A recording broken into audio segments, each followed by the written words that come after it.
জ্বালানি তেল নিয়ে পেট্রোল পাম্পগুলোতে মানুষের ভোগান্তির অভিযোগ কমছে না। এ নিয়ে আরো জানাতে রাজধানীর তেজগাঁও থেকে যোগ দিচ্ছেন সহকর্মী বনি ইবনে কামাল। বনি, আজকে জ্বালানি তেল নিতে পেট্রোল পাম্পগুলোতে কেমন ভিড় দেখছেন, আর ভোগান্তি কি কিছুটা কমেছে?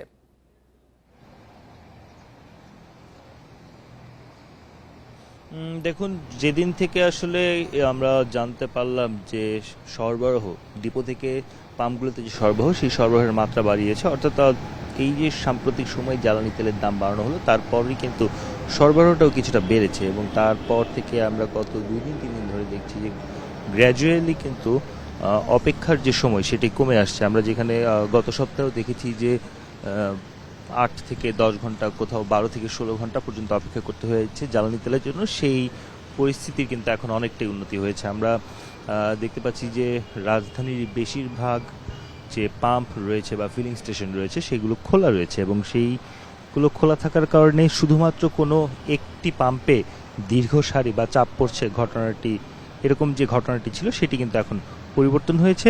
হ্যাঁ, তবে সবগুলো পাম্পের সামনেই কিছুটা সিরিয়াল রয়েছে বা লাইন রয়েছে, তবে সেটি আসলে খুব লম্বা সময়, অর্থাৎ 8 ঘন্টা 5 ঘন্টা অপেক্ষার যে পালা ছিল সেই পালাটা আসলে কিন্তু এখন পরিবর্তন হয়েছে।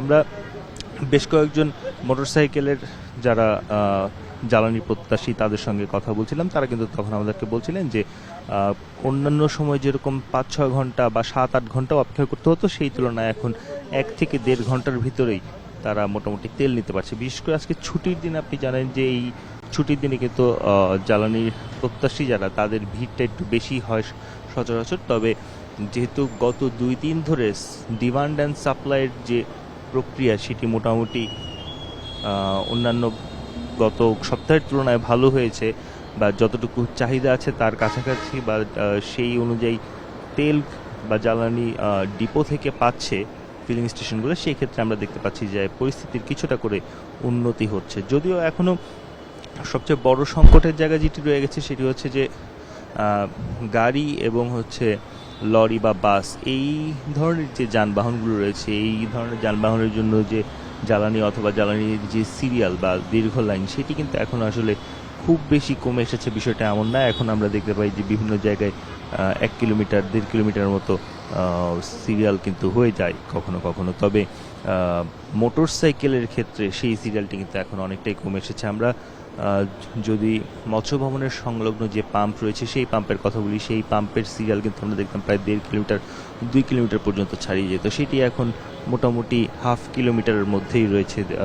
দীর্ঘ যে সারি সেটি এখন 1/2 কিলোমিটারের মধ্যে রয়েছে। তো সেই জায়গা থেকে বলা যায় যে পরিস্থিতির কিন্তু কিছুটা উন্নতি হয়েছে। যদিও এতে আসলে খুব বেশি তুষ্ট যে তেল জ্বালানি প্রত্যাশীরা সেটি নয়, তবে তারপরে তারা বলছেন যে আগের যে একটা বড় ধরনের ভোগান্তি ছিল দীর্ঘ সময় অপেক্ষার, সেই জায়গা থেকে হলেও কিছুটা উত্তরণ হয়েছে। সেই উত্তরণের জায়গার কারণ বা সেই উত্তরণের কারণে কিছুটা স্বস্তির মনোভাব তো রয়েছেই। তারপরও এখন পর্যন্ত আমরা রাজধানীর বিভিন্ন যে পাম্পগুলো রয়েছে সেই পাম্পগুলোতে যেটি দেখছি, এখনও কিছু না কিছু সিরিয়াল থাকছেই।